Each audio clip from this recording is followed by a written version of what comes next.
Welcome back everyone to my YouTube channel Ace Learning with Sneh. Today we are going to continue with the third form of business organization, joint Hindu family business. So let's begin.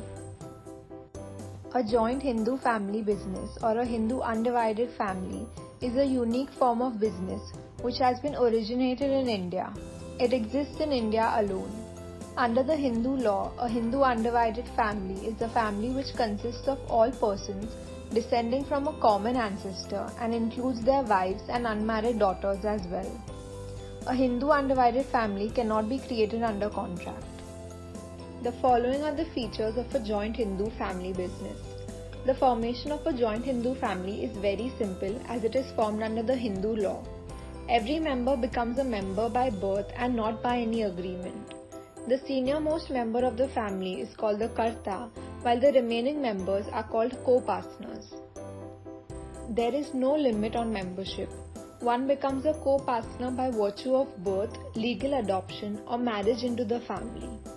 The property of the Hindu family is jointly owned by the Karta and the co-partners.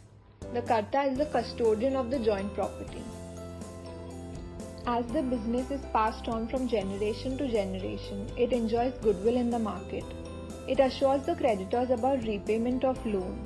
The liability of the Karta is unlimited, so banks and financial institutions are ready to grant loans to them. The joint Hindu family business is managed by the Karta. The co-partners have no right to participate in the management of the business. However, the Karta may consult the members of the family while taking any decisions. As the business is not formed by any contractual agreement, there is no specific ratio of the profits and losses shared between the Karta and the co-partners. So the sharing ratio keeps on changing depending on the births and deaths in the family. The following are the merits of a joint Hindu family business. The formation of the business is very easy as registration and agreement is not required. There is no restriction on the minimum and maximum number of members. It comes into existence as per the Hindu law. The Karta, being the senior most family member, takes all the business decisions. He can take right and quick decisions at the right time on the basis of his experience. The members of the joint Hindu family business get training of the business skill automatically. By observing the management of the Karta, they learn many business tactics.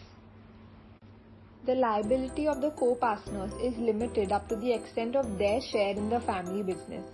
Hence, the personal property of the co-partners is not used for the payment of the family's liabilities. Since all business operations are carried out by members of the family jointly, it increases loyalty and cooperation with each other without any hindrance. Therefore, all targets of the business can be achieved by the cooperation among the members and the Karta. The following are the demerits of a joint Hindu family business.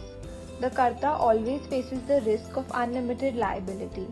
If the business assets are not sufficient for the payment of business liabilities, then the personal property of the Karta is also used for the payment of the liabilities. Sometimes members suffer due to the unfair decisions taken by the Karta in respect of business operations.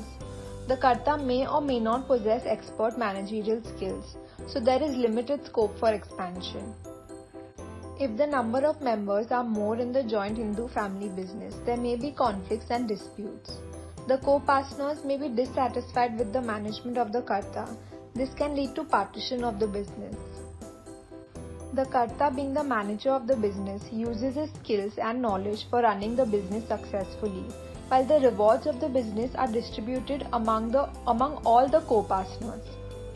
The hardworking as well as the inefficient co-partners share the profit. All the members of the joint Hindu family business totally depend on the ancestral property due to their limited liability. The funding provided by commercial banks etc. is limited due to their weak financial position of the business.